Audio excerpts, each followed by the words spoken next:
Dear guests, and as I promised, 5 minutes or a little bit more is over. So I'm back here and we have overcome all kinds of challenges and obstacles. So our technology is working. So hello from this side to other side of the screen. And not to spend your precious time, our first guest and one of the main reasons why we all here is the representative from Environmental Investments Center. Laura, please welcome on stage. Hello. Hello. I'm so glad to be here to see so many innovative people, bold thinkers who really want to make some impact here.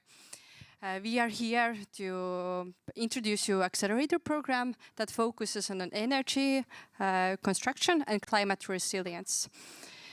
So if you have some cool idea that could make real impact, don't hesitate, come to the accelerator. Our goal is to help you, to provide you resources, knowledge that you need, and be there for you in any steps. Like we have seen or read in the newspapers, it's very difficult times in our economy and some startups have to close their doors. So in this moment, we understand that accelerators actually play a vital role. So we help you, we guide you, we are there for you, and try to fight with those all difficulties and to stay on the right track. Why KIC or Environmental Investment Center is supporting such projects? For us, it's important to finance projects that help to save the climate, projects that are economy friendly, environmental friendly, and sustainable businesses. So, and this current accelerator is funded by European Recovery and Resilience Fund. It aims to help European countries to survive COVID crisis. So let's make economy more stronger, cleaner and smarter. So once again, if you have some cool idea in your mind, so come to us, share your story, and we help you to build, to bring it, your dream come true. So then contact Jana, Beamline, and dream big, think outside of the box, and come to us. Thank you. Thank you very much, and I don't want to let you go still, because if you can just introduce some extra measures or what kind of help, for example, other people can also get from you, because we have got this cooperational project or program to empower our energy and construction and climate resilience companies, but how you could help like directly. So if these people would like to talk to you also. Actually, like if we are talking about Environmental Investment Center, we have so many target groups, not only startups. It's quite new thing for us actually, but we have support measures for companies, for the schools, even for kindergartens, local municipalities. So we have different kind of support measures. I think the best way is to check our website, what kind of grants are open, what not. And today we have here also Tanel Oppi, who is the head of our support or grants grants services, yeah, and he can also provide you some more information. And yeah, you can ask directly from us in what you are interested of. But I also, I'm sorry, one more question. I also have done some projects with your help, and thank you very much. It was in my previous life. But I do remember, so it was the project for the municipality, but it was very innovative project, so the first time ever, and it was a little bit complicated that time, how to convince that what we have created, this innovation solution, it can work, because it wasn't ever anywhere done before. So, and you said that startups is now new, like direction for you. So how you now see, I don't know, kindergartens, municipalities, other companies what you are helping, how they are cooperating with the startups and how these innovative solutions can be implemented?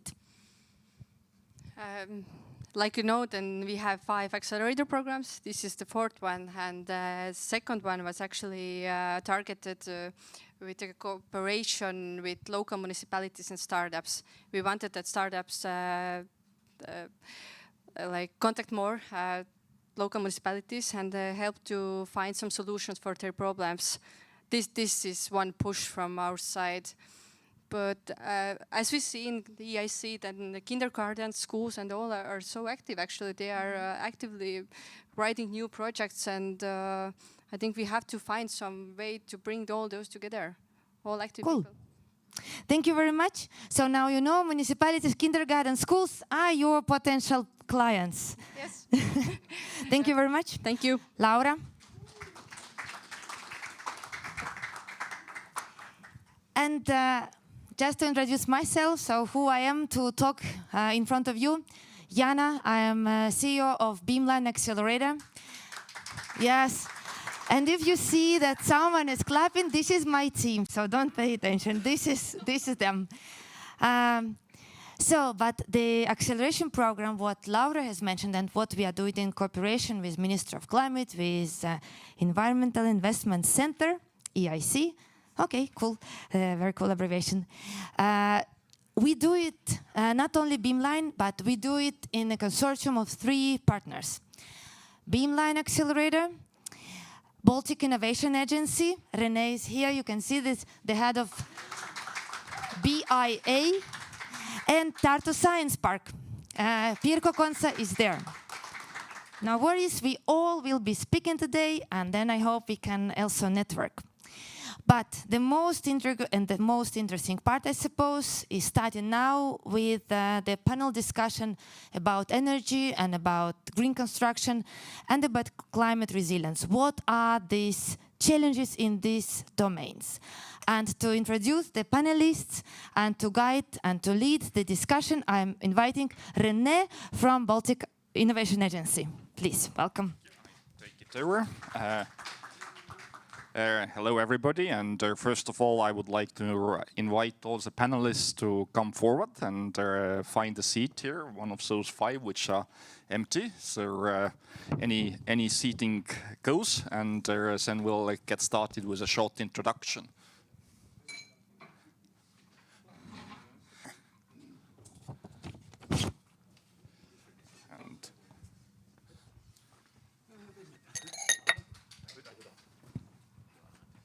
So I would actually like to, somebody is missing and it looks very male-dominated panel, but with... Well, all right. To be... If you look at the pictures, it's you. Oh, okay, good. Oh, okay, I'm here, so, you know, is everything fine? Fine. Balance is okay. So, first of all, let us have a short introduction of each of us, just so people would know which organization you come from, what is your role and position, and how you are connected to the environment, construction, and climate resilience area. So perhaps we can start with you, Tanel. Yes, thank you, René. Actually, my colleague Laura already introduced me. So, name is Tanel Oppi. I'm also coming from Environmental Investment Center. I'm over there head of grants and services, and we have over 70 different support measures already running for different target groups. I won't go into detail how kindergartens and local municipalities and the government agencies, companies and so on. Well, in 3 major areas, energy and circular economy are just to name 2 of them. Besides that, environmental solutions, climate crisis, all the, so to say, familiar keywords. At the moment, if anybody, if you get interested, I will be here also around afterwards, and you can ask. Okay. Thank you. Yes, and hello from my side as well. I'm Jaanus. I'm the Deputy Secretary General for Energy and Mineral Resources in the Ministry of Climate of Estonia. So you know that I'm working for the government. I have a very long title and everything must be said. But mostly working with, well, I mean, all of the stuff related to making our energy clean, especially in Estonia, but also regional cooperation. I also work with mineral resources. That means the past resources, including oil shale, but also future mineral resources, which are more exciting in a decade or so. And also ambient air is in my portfolio. So quite a wide range of topics that my teams are working on, and happy to be here and be a part of the discussion, and always happy to see what kind of solutions people are coming up to help us fulfill or get to our very ambitious goals. Thank you, Jaanus. Thank you. My name is Ahto Oja. I come from biogas sector. I am actually the producer of biogas. So not the organization is the kind of part-time, mostly voluntary work, keeping the sector running, but everyday work has been last 6 years of actually producing from cow manure the transport fuel for Pärnu buses, very shortly. And before that I have been in international consultancy, making also strategies together with Jaanus almost 10 years ago. And my hobby is environmental ethics, which creates or supports the big picture that to become as clever as nature is, to be able to act and be happy without waste. And actually, keep in mind, biogas production is a real practical solution to get rid of waste without no waste and producing products from the waste as transport fuel and organic fertilizer. Thank you. Hi. Thank you. Yeah, Fabio Nicolò. I'm from Italy. I'm the CEO of Renewcast. I start from the end. Renewcast is one of the startups in the portfolio of Beamline. I met Beamline and Cleantech Estonia a couple of years ago, and through network, I'll get to the moment. And even despite the fact that the first feedback from them is that, what the hell are you doing here? You're probably not a startupper. I'll give you my age, but it was a quite an experience. I'll talk a little bit about. Before that, and actually in Beam, Renewcast is active into the energy renewable forecasting, especially wind and solar. So we're using AI to forecast better the energy coming produced by wind and solar, which is actually counterintuitive, creating and minimizing the footprint. Because I don't know how many of you knows that actually wind has a footprint, even though they think that renewable energy is no footprint. This is not exactly true, because especially the intermittency, the energy is coming from the wind is not forecastable. Then the networks, all the networks around the world needs to be balanced, and then you need to have gas fire turbine to balance them. So today there is a 30% of errors around the world, which means that wind, the more you have wind, the more that 30% growth, if you don't take care of that thing. And people don't think about it, but actually the sustainability through the renewable resources goes through also this indirect and unsuspectable, let's say, point of view. Because again, wind is sustainable, but it's not programmable, which creates a CO2. So so that's what we're doing. We are trying to increase and forecast that. Before that, I've been doing an energy consultant at international level for more than 20 years. So maybe, and actually I'm happy to, all the waste to energy part and the oil shaft. For example, I transformed one of the biggest players in oil in Italy into one of the first operator of renewable. So there is a possibility to change, and I'm here. So thank you for that. Thank you so much. I think we can put the microphone in the table to share it. Just let me also say a few words about my own background. Here I'm representing Baltic Innovation Agency, which I'm a co-founder and CEO. We are specializing on innovation management and funding services, and we have been running a number of acceleration, incubation, development programs soon, I think around 20 of them in different fields. And in different times. But apart from that, I'm also an investor. I am co-founder and investor in Build It funds. We have had 2 funds in Estonia and 2 funds in Latvia. We have made around 100 investments, including 20 investments into green tech startups. And I'm very happy to let you know also that just last week we learned that Latvian government gave us a mandate for raising a new 20 million plus fund, where I'm one of the managing partners. And we are about to start the fundraising, and hopefully the fund will be ready for investments from the beginning of next year. And in our investment strategy, we have a very strong focus on green tech and hardware combination of investments. So any of you working on hardware solution in the area of green tech, I'm very happy to take a closer look at some point, as our fund always looks for new companies to invest.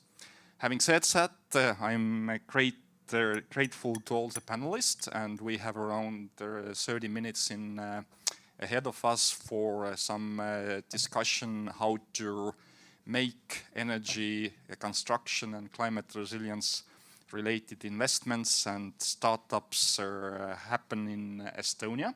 And I would like to start with a more general question and asking from each of you your opinions at what do you think are the major developments and trends currently in whatever coming 2 to 5 years, which will strongly influence the green tech and construction area, and what could be the areas which present an opportunity for Estonian startups in coming years. So what would be your, if you look at the big picture based on your experience, what trends and developments you see which might form a basis for business ideas and business models for Estonian startups?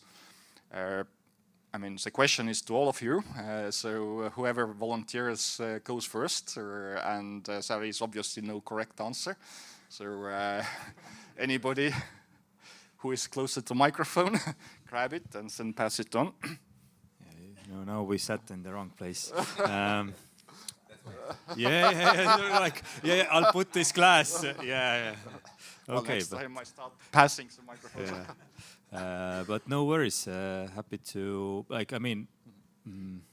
in the ministry, my teams are on a mission to make the Estonian energy sector clean.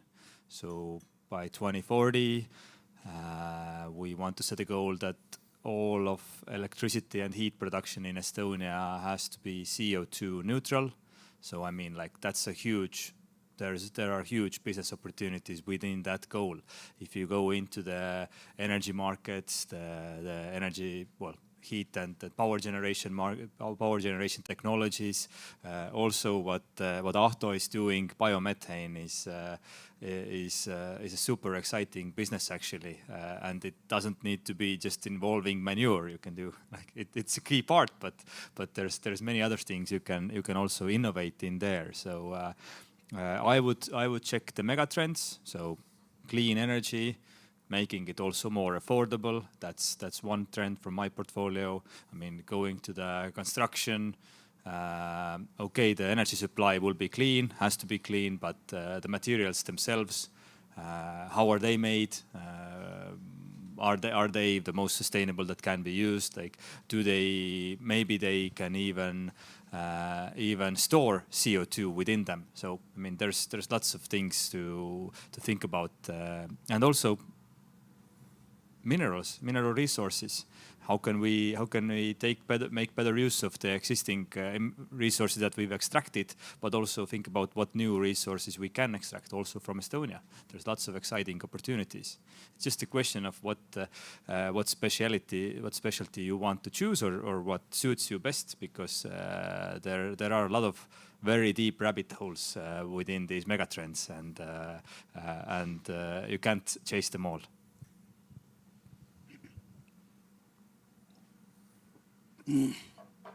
I would like to emphasize I don't know whether it will be a trend. I believe I would like to see it as a trend, but to take the kind of complex thinking, let's say life cycle thinking, that we use the life cycle analysis to measure the impact.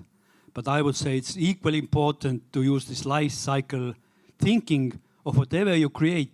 You think from the beginning of the material, services, using this product, at the end what happens with the product, with the materials, so that there will be no waste, to close the cycle, what the European Union calls in big and nice slogan, circular economy. That's actually it is.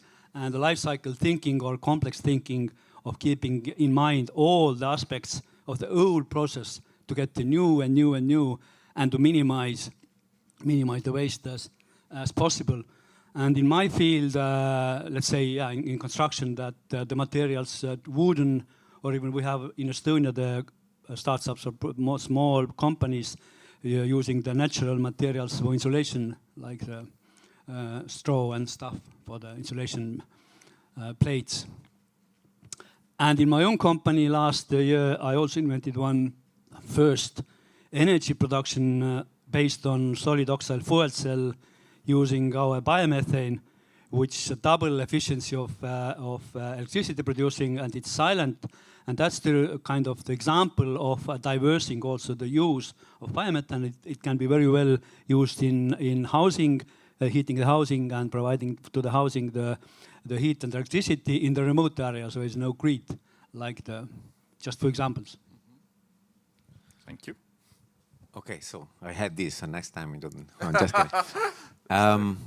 I definitely support your thing. I think to go into that line of thought, the circular economy is strictly tied to science of materials or technological science. I mean, think about, I'm a fan of Star Trek, okay? So since I was getting, and I don't know if you know, but the dematerialization, transport, etc., teletransport, which is about taking a material, decomposing it to molecule and rebuilding something. Now, probably we'll not get there soon, but the idea of thinking everything that is connected to renewable with the end life cycle, I mean, it's coming from solar panel, it's going for the material that is made, the blades for the wind. In my industry, it's coming from all the how you made battery. It's coming how it's all about material science, and that is a humongously area where chemistry and base science can do knowledge transfer and technology transfer from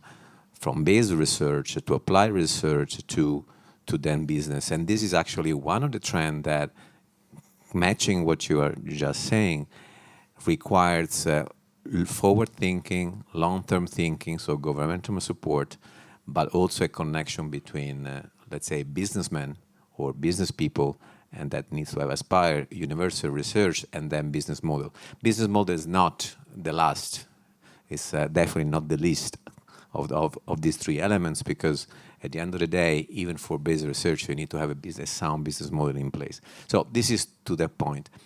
To another thing that I see is that there's actually a spring of possibility for startup is, I would say, managing the complexity of renewable.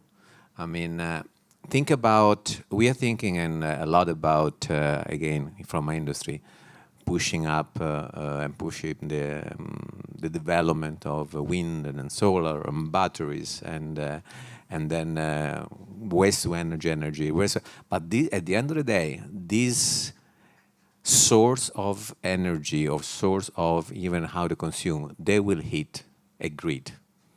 There will be distribution grid, distributed grid, there will be microgrids. So the complexity of managing the balancing of this network, this energy, because energy, even if there is a battery, cannot be stored indefinitely, will need to be balanced, will increase enormously the complexity.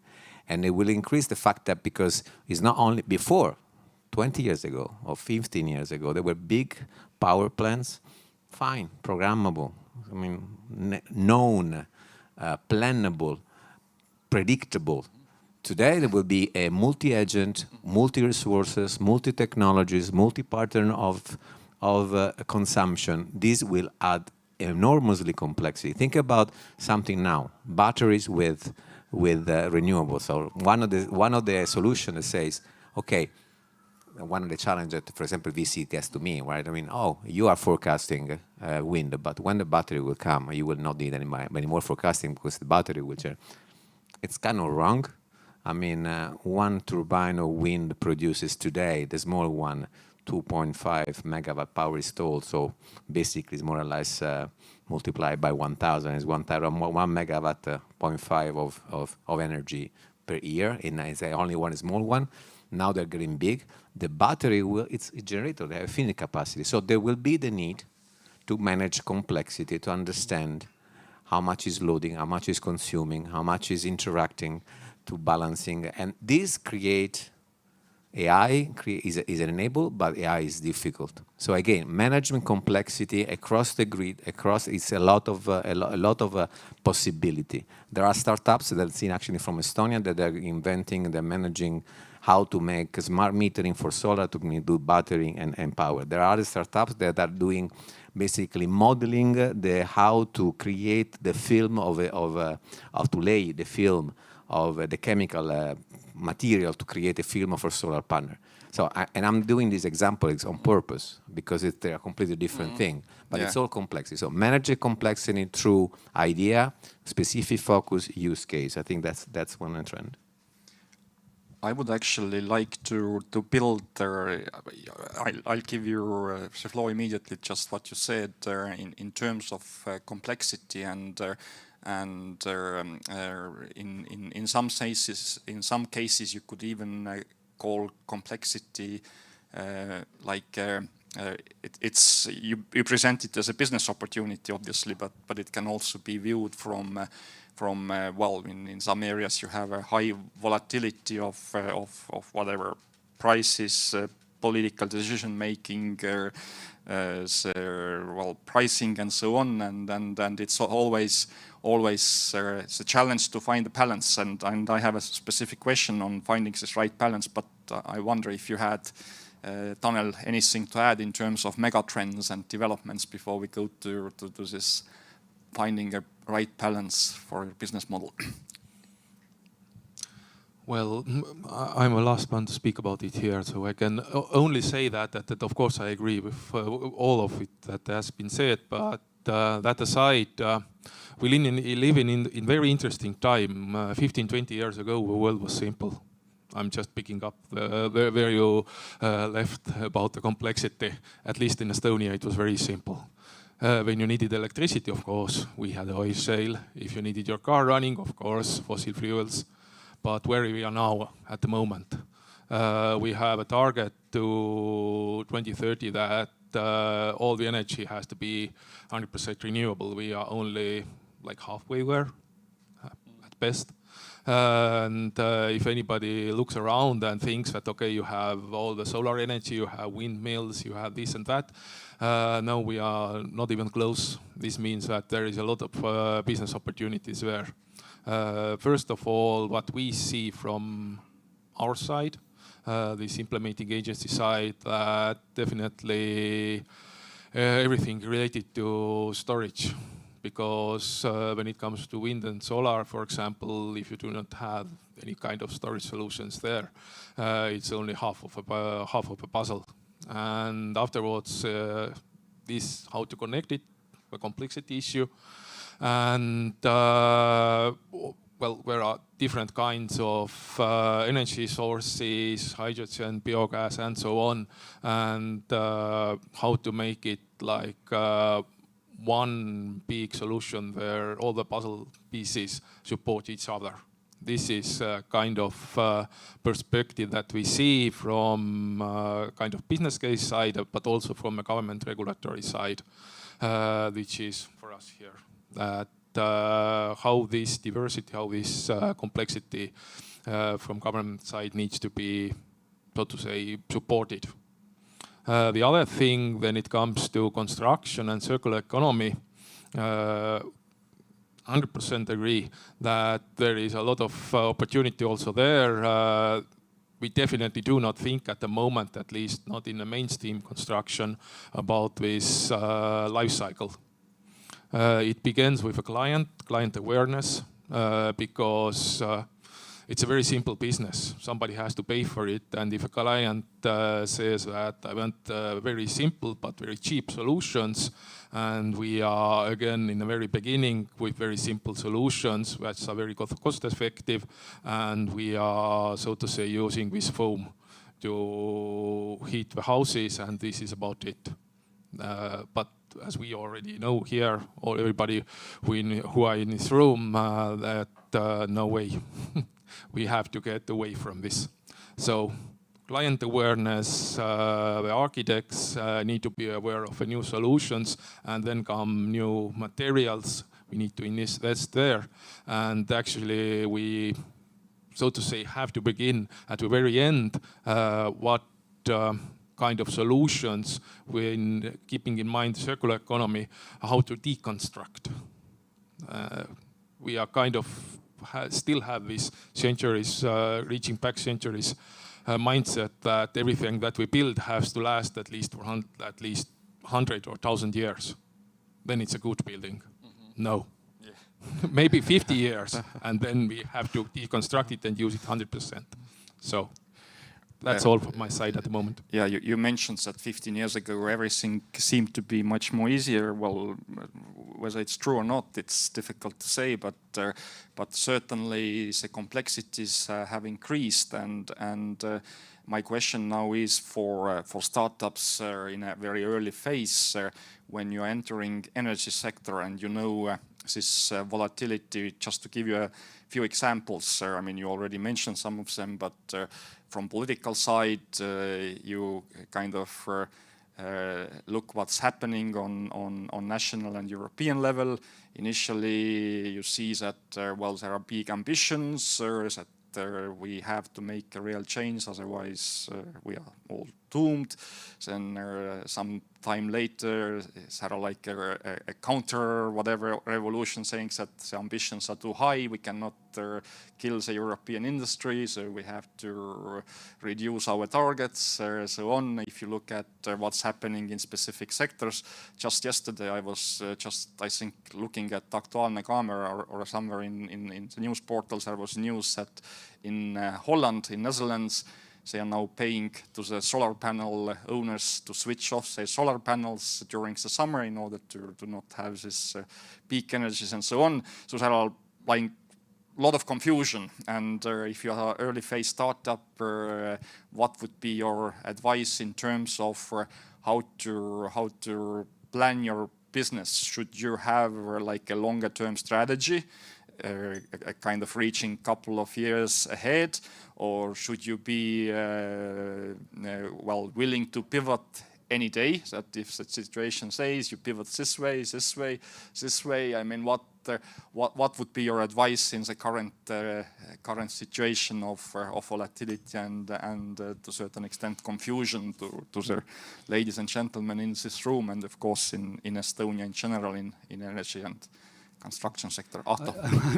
I might not be very original with that sentence, but I would say that just believe in yourself, or keep it believing and keep it going if you feel it is right.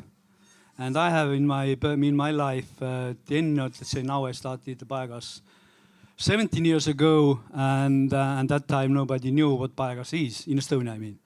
And then I invited Swedish people. They came to Estonia, talking that from the idea of producing biogas took 10 years to actual production. And I said, no, I'm quicker. I do it quicker. And believe it or not, it took exactly for me 10 years. And if I lose the faith or kind of believe that that's the right and good thing to do, I would never build a biogas plant. And now I am in the stage of building second, third, and probably 10 biogas plants.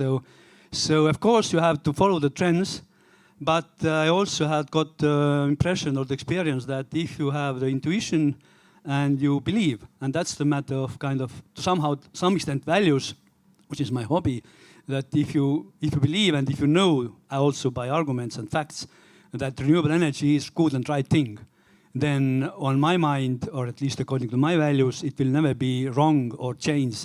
It only can be better, it only can be going towards that 2050, really we have 100% renewable energy producing and using.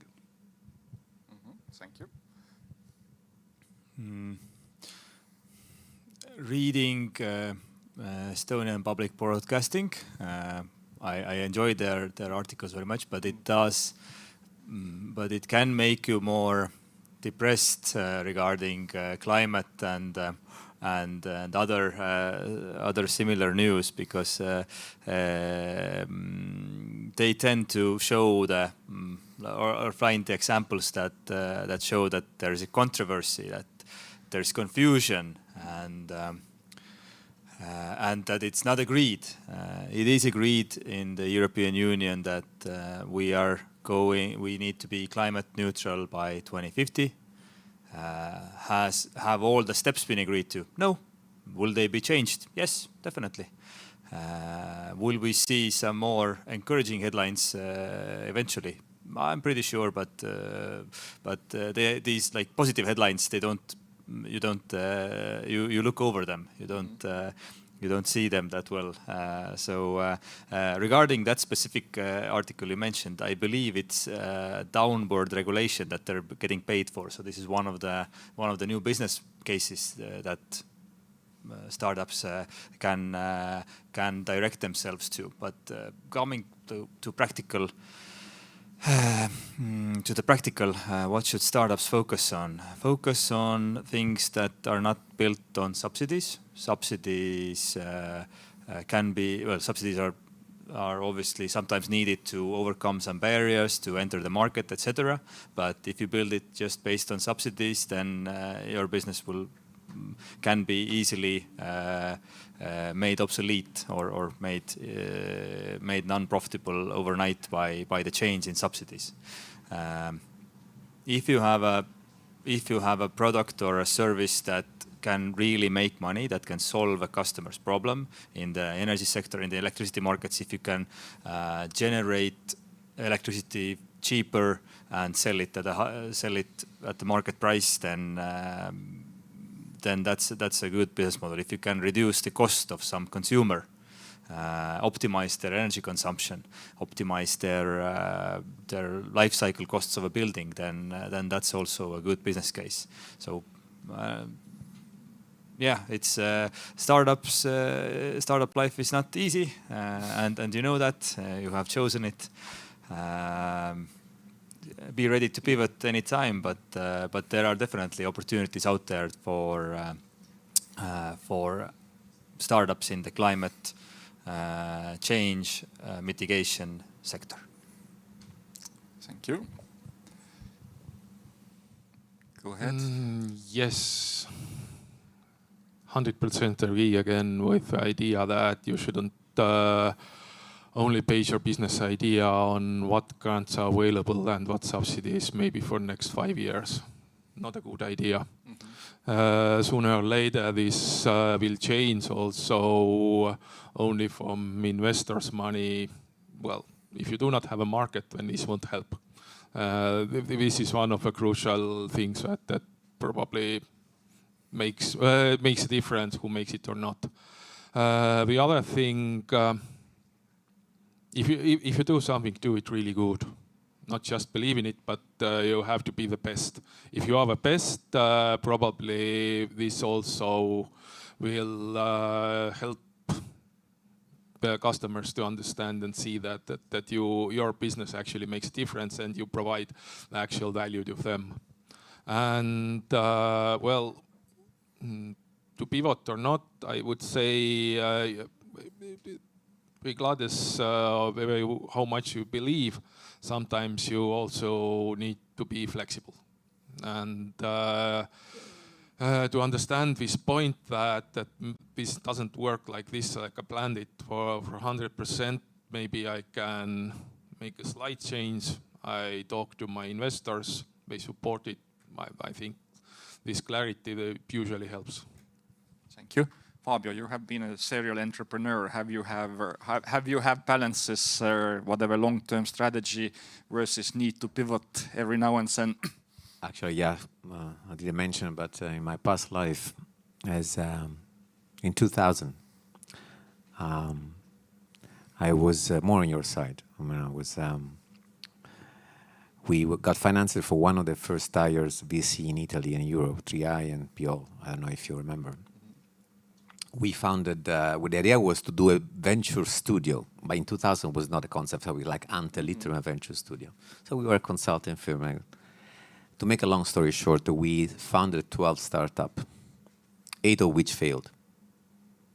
I had to move from what I was a consultant to an entrepreneur to an executive and then make a synthesis of it. And I've learned much more from failure than successes. And this is all about pivot. What to say is that pivot is necessary, it's a regeneration, it's dangerous. Why it's dangerous? When it's not connected to long-term strategy and vision. What is long-term strategy and vision? Always, if I have a suggestion for startupper, always think what you're doing 5, 10 years, understanding the dynamic of the markets, understanding the macro needs, what your clients are doing, what are the challenges, for example, in energy, all the dynamics that you mentioned. What is the impact in the market? Increased complexity, as we said, increased opportunity of brokerage between the actors and players. Shading of the boundaries between a need and a problem and solution. I give you an idea, or just an example that is from our startup. I mean, we are forecasting using WTG data, wind turbine data, generation data. Now, 30–40% of the market in the world do not have access to WTG data. Of those that have access, they have very dirty, very, very problematic. So they do not know what actually is happening on their turbine, on their solar panel. We base our initial product on the fact that we should know these things. And it was a problem. Our model was failing. But then, actually, was a month ago, say, okay, I get to my team, I said, guys, this is not a problem. This is a value for a new service. Because when you understand that the constraints of the market, it's creating new needs on your target market, that's a positive pivot.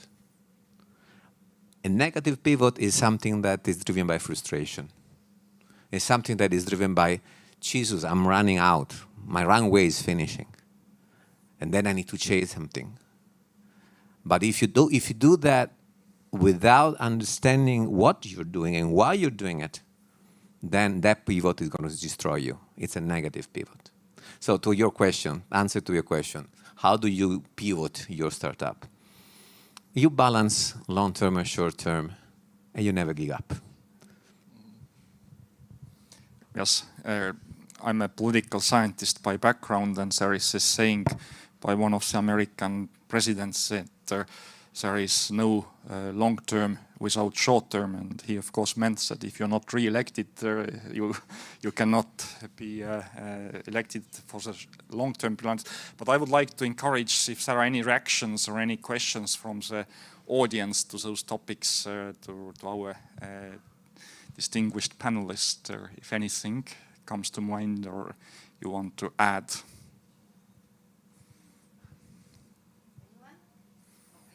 Yes, please, Jana, go ahead. Thank you very much. And I would like to come back to what, Tunnel, you said, that we have the ambitions. I never ever think that ambitions are too high, because if it's not scarified enough for us, then they're not ambitions. Come on. But you said that we still are not there. We're even not on the halfway. But still, we have so many of innovation. We know that there are so many of solutions in the universities, out there in the startup scene. So what is wrong if we have the solutions who can do something, but they are not on the, like we cannot see them on the market. So we don't see all of these RenewCast solutions, UpCatalyst solutions everywhere, something else. So where it's broken? Solutions are there, ambitions are there. Why it doesn't click?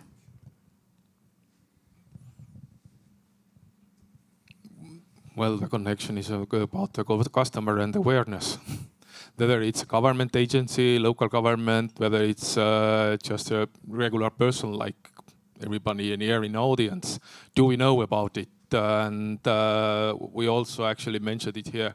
It's about also how to say the complexity and making it simple for the customer to understand, and how then we have so many different solutions already available and so many waiting to come, how all of them, so to say, click together. And well, that's probably the key. But how do you think, maybe that's also Janos can answer, how the government can support the customers, like, I don't know, industries, for example, to buy some new solutions from the market and to make it more easier to click, like in real life? Yeah, so what kind of tools do we have? So one tool is money from the state budget. The state budget is in deficit right now.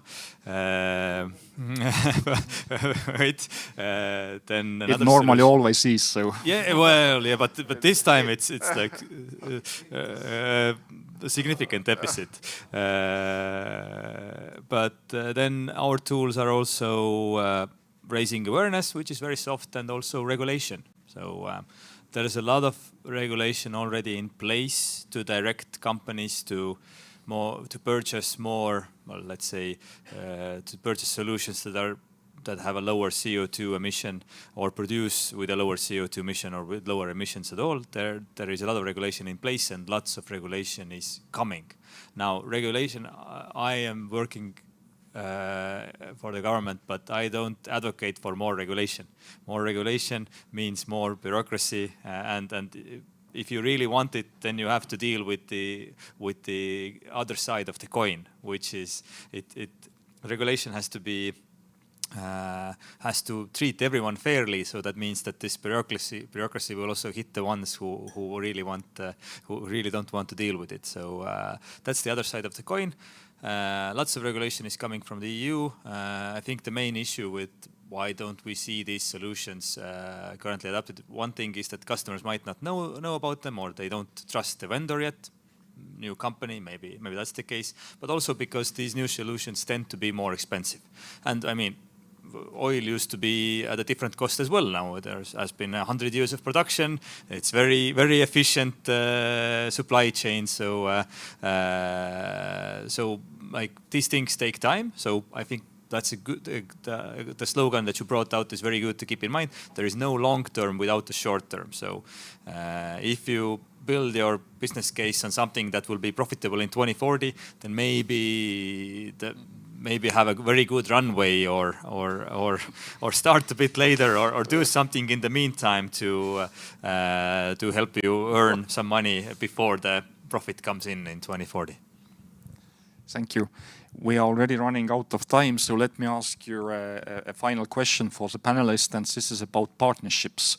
As Jana explained, this accelerator program is implemented in partnership, well, first of all, from the funding side, it's Environmental Investment Center and the Climate Ministries, and from implementer side, it's the three organizations working in startup ecosystem.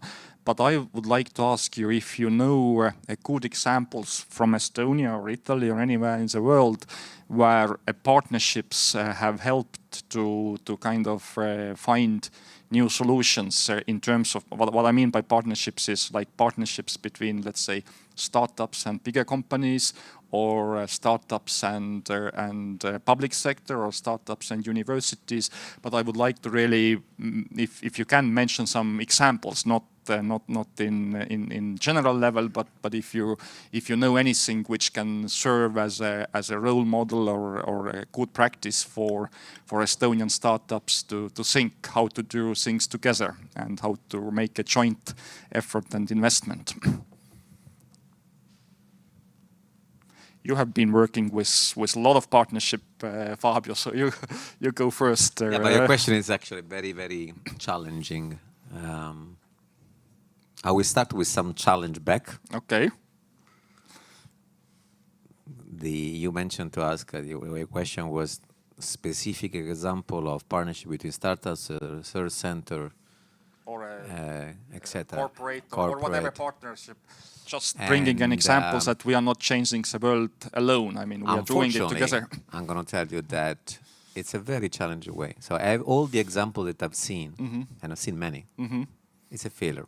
All partnership in your life have failed. No, my life. Oh. Partnership between Okay. some partners of my life I failed. I'm getting married twice next week, so All right. at least once I failed. No, what I meant is that the partnership to be a winner, and I know I'm not answering directly to your question, more in general, it takes alignment of interest. And when you put generally a research center, a startup, or a corporate, I don't know if there is alignment of interest.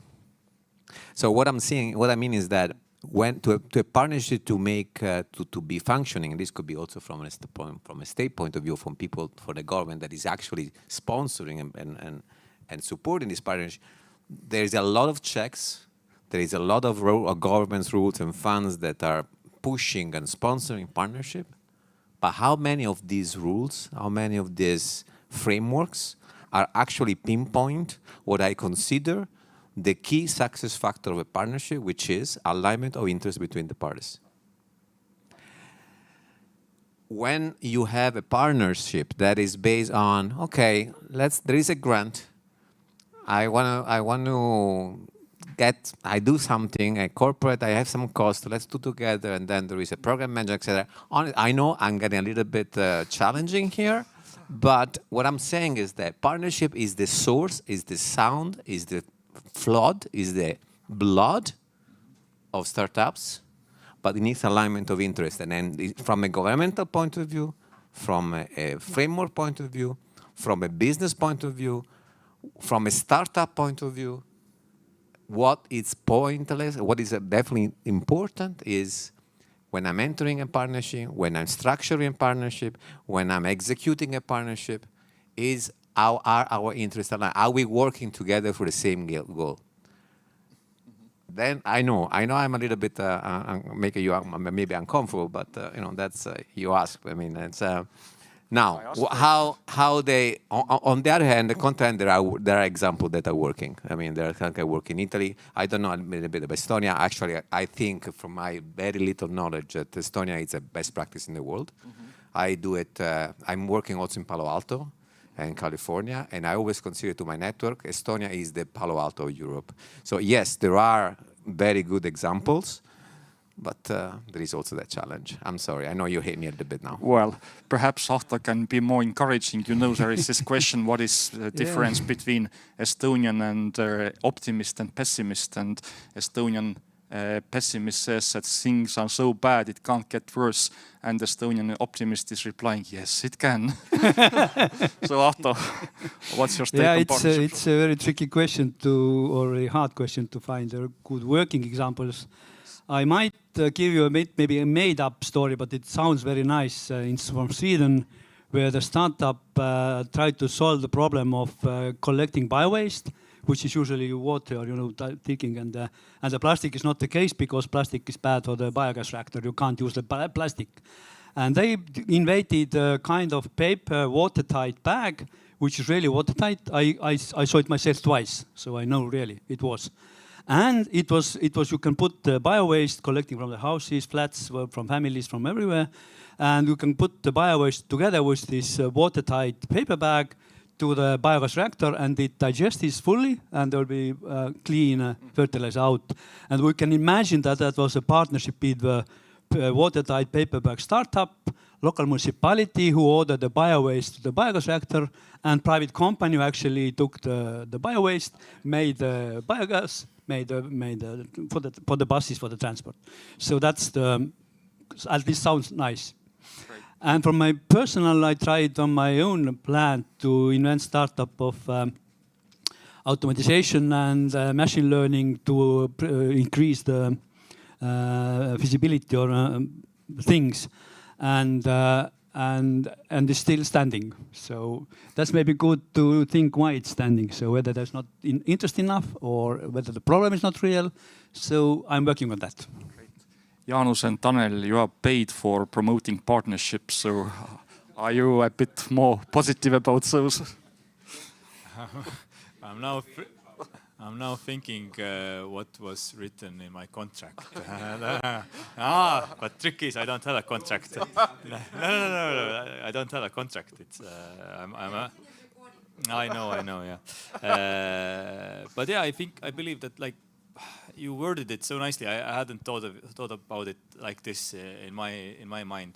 That it actually comes down to how your interests are aligned, and usually how the public sector, if they choose to co-finance, or like usually we either create this, or let's say create or empower this alliance by either regulations or with funds, so grants.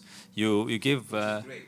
Of course, but I mean, like just giving money is maybe not a long-term solution. It's just for that project. It then might turn out not if the other party is not that passionate about this project, and they might do the bare minimum. So it's a difficult task.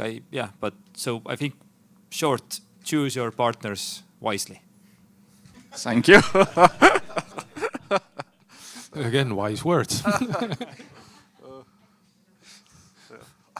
Well, I'm also a political science background. Let's make a difference here.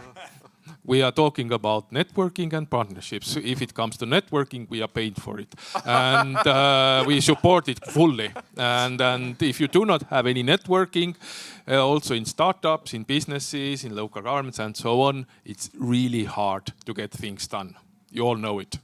If you do not know what others are doing, if you do not have any communication, you do not know where to have your services, who is your customer, and so on, networking is crucial. When it comes to partnerships, I kind of like your idea that you really need to align the, so to say, common goal, the interest. As my colleague Laura already said in the introduction, startups are a little bit new thing for us in Environmental Investment Center, but I can assure that it's the same also in governmental sector. There is no possibility to get two local governments to do anything together if they do not have a common goal. Usually we are even more in fierce competition with each other than actually two companies in the same sector. Or experience in some cases. And if I come to the business world, well, I'm kind of borrowing an example. Most of you probably know Roofit Solar. Yes. They kind of made it. And in the very beginning, they are still probably doing a lot of cooperation together with Tallinn Technical University. Because the kind of development that they do in solar energy, it's not just happening that you make a sheet of metal and a little bit film and glue it together and now it works. No, it doesn't. It actually needs research there, and these kinds of partnerships, I think, between research and the business world are very good examples because there is a common goal. Thank you for bringing up as mentioning that you are a political scientist by training. I am also that, and I remember listening to the discussion, this joke about partnership I heard from my philosophy course, and I think it reflects well what we have discussed here today. It's the following, that when Aristotle was a young philosophy student, he had a teacher called Plato, and once Aristotle fall in love with a beautiful Greek girl, and he then went to see his teacher and said that, "Dear Plato, I'm your best student, you know it, and but I have this dilemma in my life. I have met this beautiful girl and I'm fallen in love and I would like to marry her, but I know that, well, getting married and doing philosophy, they are not going so well together, so I don't really know what to do. So can you give me some advice?" And Plato said, yeah, I give you two pieces of advice. Aristotle is saying, "Oh, two, you're even better. So what is your advice?" And Plato says, "First of all, you should do exactly as you feel right for you." Aristotle is saying, "Well, I came for advice, so it's not really very helpful. What's your second advice?" whatever you choose, you most certainly will regret. So thank you for panelists for the exciting discussion. Let's give a big applause. And sorry for being behind schedule, but I'm sure we catch up. Sure, because I'm coming on the stage. Thank you very much, Rene, Fabio, Ahto, Jaanus, and Tanel. So, we will try to be in time, and thank you very much for the philosophy, what you have brought out. And I hope all of our panelists will not disappear during our discussion with Pirkko. Pirkko, please grab the mic already. And you will have an opportunity to discuss. And just a disclaimer, I'm not a philosopher, I'm a physics, so I will not do any kind of Aristotle stories. But I can talk to you about some technology. So, can we get click, click? Click, click. Oh, super. So, I will tell shortly about the program, and I will tell you a little bit why you should apply and what kind of value added we can provide. Here is our team. Actually, not all of us, just a few. But I think I would like to start where Fabio ended, that what is the program about? The program is about how to align interests of the client and the startup founder in a way that investor is seeing that it is risk-worthy to invest money. So our role is actually with this program to help you to align your potential customer needs, maybe to negotiate with regulators that this alignment would happen in a way that investor is ready to invest money. And what I think about the program, if we talk about energy and construction, we need to understand that these are economic sectors where we need to make a lot of in-advance investments before we can get the revenue. So many of the business models are very, very long-term to pay off.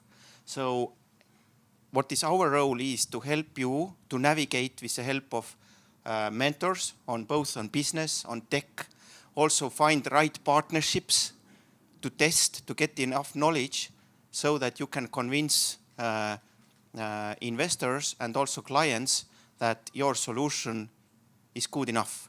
And then in one moment, this is at the somewhere in when you have enough clients, then you get paid for finding this alignment of the interests. And we are looking both energy and construction sector. As I said, so anything, I would say that even that, yes, a lot of happening, but I'm not agreeing that it's getting too complex. I think it is up to you, and there are many, many solutions where we can find also this kind of new approaches how to get these green technologies applied in a real life in a normal timeline. So the application process have already started. We have more than 62 applications, at least last night it was 62.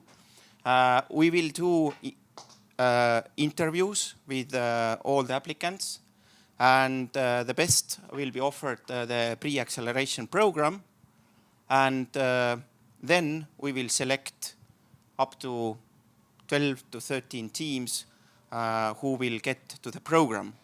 And the program offers, besides mentorship and trainings, also support of buying different R&D services.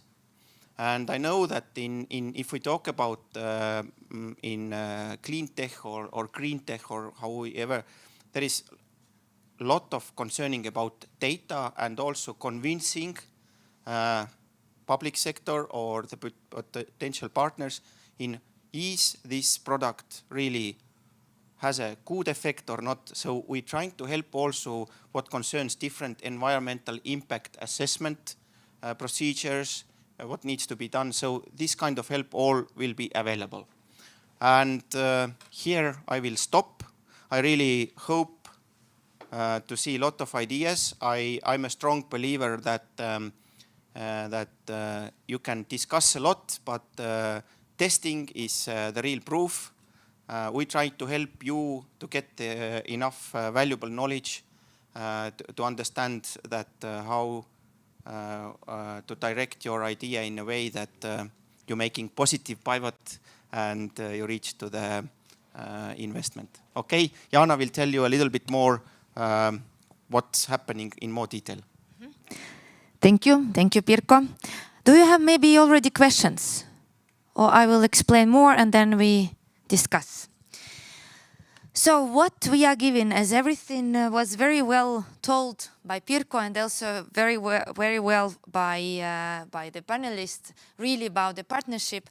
That's why I'm super happy that this kind of very demanding and very much challenging sector as energy and construction will be done. So this program will be run like in a very, very experienced team. So not only Beamline, but also, as you already heard, so we have Future Big Fund already on board from the beginning. So I think it's already advantage. So you can put a couple of pluses. And also the Science Park, which means that we can really connect you almost from the day one with the very necessary people. But in essence, from this program, you can get, like one team can get up to 100,000 euro, and it's equity free. So it sounds like a miracle. Yeah, but because we do it with the ministry, so with the public money, it means that there are some, of course, restrictions. The restriction is that we don't give you cash. Not even the money we transfer on your account. So this 100,000 will be paid by us, by this acceleration program, directly to your service providers. So you will say, and we will negotiate what kind of services you need, what you need to buy to push further your R&D, to push further your business development, maybe to go somewhere to meet the partners, to make the pilots, to validate whatever, and we will pay for it. And this is up to 100,000 euro. Then, of course, mentors. So, because this is extremely important, and I absolutely agree about I would say that what we do in acceleration program is we always try to create the partnership to empower your networking, because we need to understand what you want to achieve, and together with you we will push you like out of your own box to meet another people and to find the clients, investors, co-developers, and so on and so forth. All of this will be during the 6 months rather intensive program. And then we have still a little bit of time to work with you, so we will not leave you. And this is what we also see, that when we talk about the clean tech, when we talk about some solutions which are hardware solutions sometimes, or solutions which needs to get some negotiations about the regulations, and it's not anything to be scared of. You've seen the people working in the government are very cool. I mean, so why not to talk to them? So it will take time, so no worries. You will be with us almost 1 year or even more. So let's be aligned from the day one into a very, very successful partnership. And the whole agenda we have written out. I hope you can see it. That today, starting from today, so we have this information day. Yes, already have a question? Maybe I will just and then you can have a question. Okay? So, starting from today, you now know all of us in face. You can find us. You can find us in LinkedIn because you definitely made the pictures of our names. So this is your first step. Then until 22nd of September, we are waiting for your applications. Application is not very complicated, so just take time and fill it in. Then, Not in February. Not in February. It's something. It was very creative. So no, no worries. Interviews will be at the beginning of October. So basically, we read through all your applications, choose. I don't know if someone will be from some another space, or maybe we cannot take you.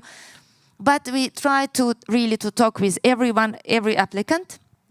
Then those ones with whom we already get some kind of alignment, we will invite you to pre-acceleration. Pre-acceleration is online, so you don't need to move anywhere to Tartu or to Tallinn, or to Saaremaa. No, everything is okay. Everything is online. So you will get this information how to be better prepared for selection pitch, which will be at the end of October. You will get the information how to write out and make all kind of the environmental assessment about your solution. So you will be prepared with all this. Then we have this selection pitch. So this is very similar to what you maybe seen as startups are pitching. And we will have our evaluation committee will be sitting in, and listening to you. And they will be making a decision. So we will have a short list which will go to our supervisory board. Yeah, because we have, I will show you the supervisory board, these ones. So they will get the short list. So you can already look on what kind of people you need to make friends with, to get into the program. Then we still have some time, and this is time what we, as I mentioned already, we will have with you like an agreement. We call a development plan, which means that there will be written out what you would like to do, and the first phase will be up to 60,000 euro. What you can buy, what you need to buy to show that in 6 months you will get the tangible or describable progress of your solution. Yeah, so you will raise your TRL, you will make more steps towards to be investable and so on and so forth. So it will be like just, agreement among us, like between us. And for this we are planning around 1 month, because it should be also confirmed by the supervisory board. You remember that slide, yes? Mm-hmm. Then from January to June, you will buy all your stuff, what you need. You will work a lot. You will think about your work-life balance, so on and so forth. We will talk about it. We will struggle together. We will go to all kinds of startup events. We will talk with investors, talk with the industries. So it will be super fun. Then we should make a midterm evaluation. So we will look at your progress, and the best ones will get a little bit more money. So for one team, as I told, the maximum is 100,000. So we can increase this, the pocket, what you can use. And then from 2026, you still will be, I hope, still will be super happy to work with us as our alumni, so we can keep the networking or communication with you.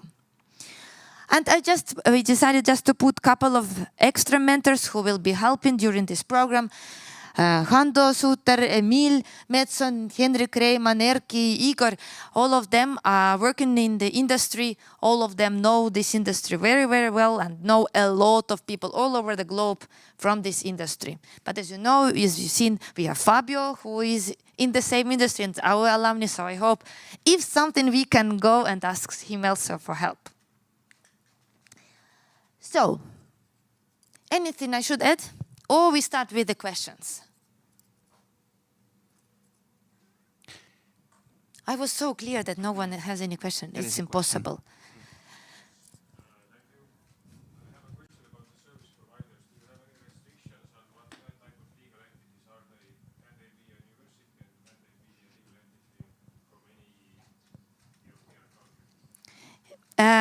It can be university, it can be legal entity from all over Europe and even globe, besides those ones who are restricted for one or another reason, as sanctions or political reasons and so on and so forth. No criminals, please. Easy, very easy. And I think what if we talk about this development plan, then this is not like typical, maybe this kind of application process where we are saying that there is a list of approved costs, and then if we make a check, then we don't care is it cost reasonable or not, but it is more about negotiating with you your plan, how to make the best impact, and then we are trying to agree also with our partner, Estonian Environmental Investment Center, that how all these eligibility issues are covered, because I think there are thousands of options where to buy services. I know founders are very creative, and but we need to follow the rules. So I would say that this is a negotiation process. We're trying to keep it as simple as possible, as low on bureaucracy as possible, but we cannot ignore existing regulation. We need to follow it. So this is, but I say that our suggestion, I stress once more, negotiation. We are looking what are your needs and try to negotiate. Yeah. So yes, absolutely right. Thank you, Pirkko, for bringing it up. It's really, so development plan is not like some kind of a development strategy for 60 pages. It's Excel sheet what we have created. It's just basically like really you need to know what are your next steps. And also what we see, and this is absolutely okay, because startups, when you do something, sometimes one step further and you understand that the idea what you or how you want it to go is not feasible anymore. You need to change it. And it's okay, because in cooperation with Laura, we already know, we have the procedure how to make it adjustments, because this is a life of the forever pivoting, hopefully very positively pivoting companies. This is how you work in startups. So everything is understandable. Yes. Maybe we need to have a mic because of the, I hope, people who are still with us on the other side of the screen. Thank you. There is one question. Do you have any restriction according to target market? Meaning that it needs to be Estonian market, Baltic markets, Europe, US, Asia, it's any restrictions? No, come on. If you are staying on the Estonian market, you will be out of money very, very soon. No, bring please money to our country. Otherwise, you see, we have a huge deficit. Come on. But I think what is important is that we want to see that this idea could be applied also in Estonia. This is something we want to validate and test, that if it is very usable, let's say in some very exotic country, very far away, and it doesn't contribute to climate goals of Estonia, I don't know, am I right that probably the selection committee is not very... Yeah, the selection committee would not be too excited to select the team.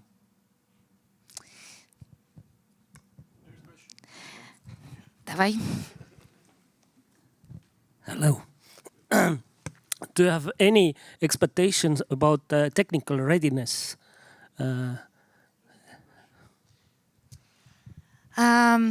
So why I'm answering quicker, because we have, as Laura mentioned, it's already the program number 4, and we have program number 1, 2. You have one. Yeah. I mean, what we are running, like very, very similar, so we know how it goes already. So about TRL, if you are just very, very, very TRL 0, it's very complicated to assess, because it is very complicated to think. So you need to make some progress. If you are very TRL 9, then I don't know what we can do. I mean, so for us, for previous program, TRL 3, 4, 5 is like, this is the sweet spot. Because you also should think about one of the KPIs, which Laura will be asking from us, is the increase or the growth of the TRL. So if you're coming with TRL 9, then I don't know how with 60K you can grow it up to TRL 11, if it exists. Yes. So yeah, we are not very much restricted, but you need to think about what you can do with this money, with this time, so you can show the progress. Yeah. Yes, so again, if you come with TRL 2 and you only can do during this half a year TRL 2.5, then we cannot put your, because after us, the S-band investors are coming, so what we are like, we need to bring the deal flow to them. I think it is same that we have aligned interest with you to get you invested. So we are also interested that at the end of the program, your investability is, the probability for getting an investment is really high.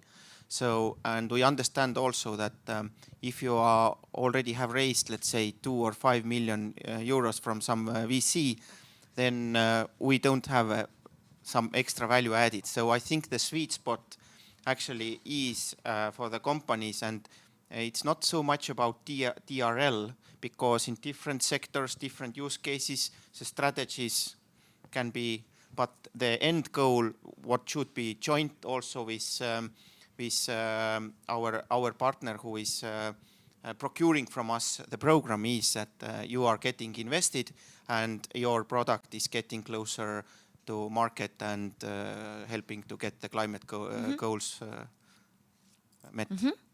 So, you. Well, I would like to know what about the companies that apply from outside Estonia? Is there any blockage for the later stage or not? You can maybe start. Again, I think that if you are helping to implement this product in Estonia, and then the potential of getting selected is higher. And again, if most of the development is, or all the development is done outside, maybe the interest to get selected is lower, but it's not kind of excluded.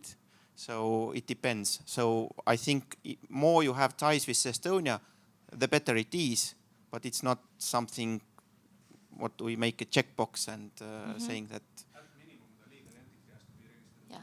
Yeah, like absolutely. So yes, legal entity registered in Estonia is absolutely minimum. When you apply and you don't have still entity, it's okay. But when we start to talk about the development plans, then you need already to have a legal entity. Otherwise, we cannot sign the contract with you. And just to make it easy, like how this case is about the foreign investors. We love foreign investors. Foreign founders, we love them also. So they very often they are living already here. So they have the entity here. They work with our universities. This is what we want. And again, if we think about that, we should align our interests with Estonia. So it means that the goals, so you procure something from Estonia, you are contributing to Estonia, and your company is raising funds, preferably from the huge foreign funds, and bring it to Estonia, and So this is the. We want that companies cooperate with Estonian universities, but we also understand that we don't have all expertise in Estonia. So it's very okay to buy some services from other countries also. But yeah, you have to be also here in Estonia and do something here. So yes, but don't restrict yourself for the Estonian market only. Thank you. Just to clarify, if the one service provider goes beyond 30,000, are there any riigihange, like procurement rules that you have to have multiple offers on the table? Probably yes, yeah. Because it's a little bit of a, not a little bit, it's state money, so we need to follow the rules. I think we have only one case, yes, when it's like around 30K. I mean, it's 60K altogether. It's not very... and this is what I also say from the beginning. because I already hope that all you will be part of the program.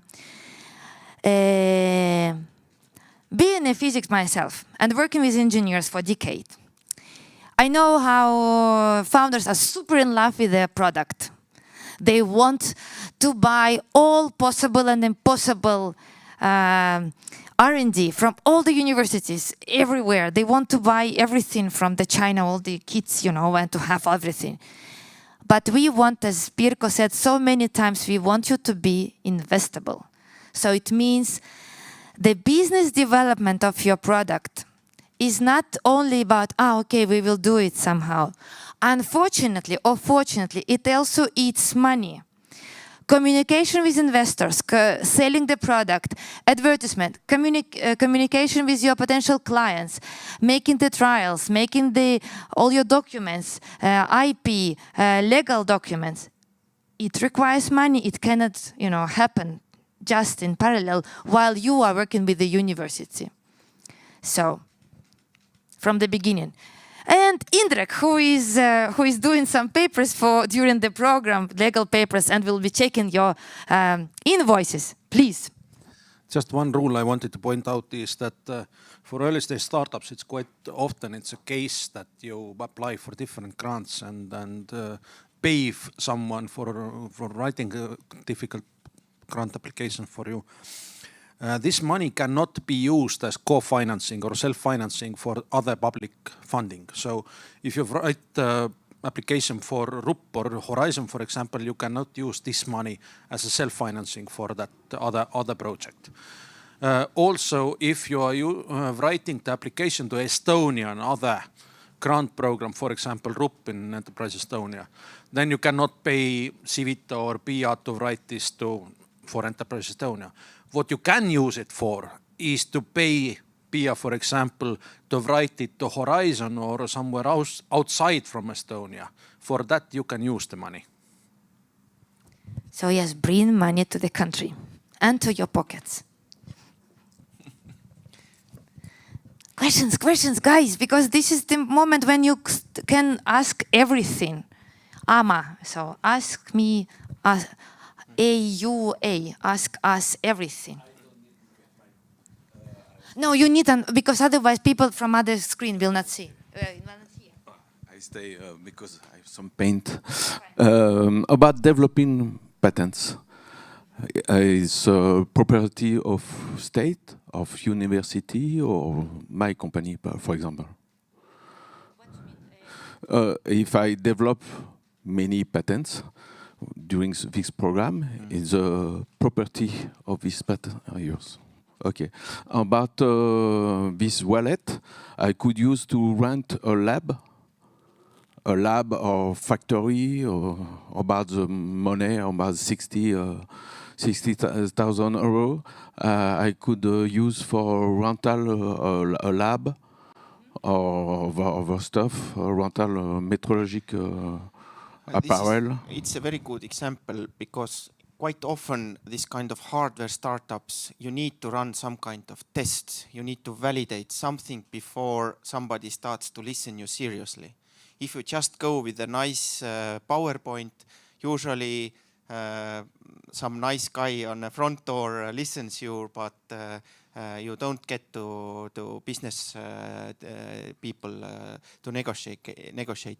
Our aim is to help you to do such tests, but I more stress once more it. I think that with Diana, we really ask you to think that we try to shortlist and prioritize your activities in a way that you really take the highest priority activities to become investable. There are many things you can investigate and research, but if we need a patent lawyer, okay, because we understand that if you have IP protected, it's easier, it's one step to be more investable. If you need some technical test or approval, let's say from university that your device will survive 120 degrees, it doesn't burn. Let's do the test, let's cover the costs, and we can have one more, maybe you can have a certificate and go to the potential client and start the pilot, and then you can go to investor and say that, hey, I have monthly recurring revenue. Maybe you are ready to invest 500,000. Thank you. Yes, thank you. Thank you very much, Pirkko, for such a nice explanation. So if we just think what is now in a very similar program, we are covering the R&D, for example, and then just to create the technical sheet so you can go and show it for your potential customers that this is how this material works in such kind of environments. We cover IP research, international IP, like, I don't know, everything. It's like such a diversity. And yeah. Time is up. Time. It's impossible because I still think that people have the questions. No. You see, my team is like... Okay, but it means that we just in informal version. So guys on the from other screens, you unfortunately will not be part of our Super Pooper network, but please go to beamline.fund/energy and you will find everything there, and we will put the recording of this event also there. So if something, just address your questions to Pirkko, to René, to me, to Indrek, Elizabeth, Krista and Annette, and Anton also. Anton is not our photographer, he is one of our mentors. He's just multitasking. But also we have Jurgo there in the corner. He is our technological mentor and expert. So he will be also reading everything. And he knows everything about technology. So he's super cool. Okay, and if something, there is Laura also. She can answer all your questions. Not all, maybe. Okay, thank you very much. So the official part is over. Please.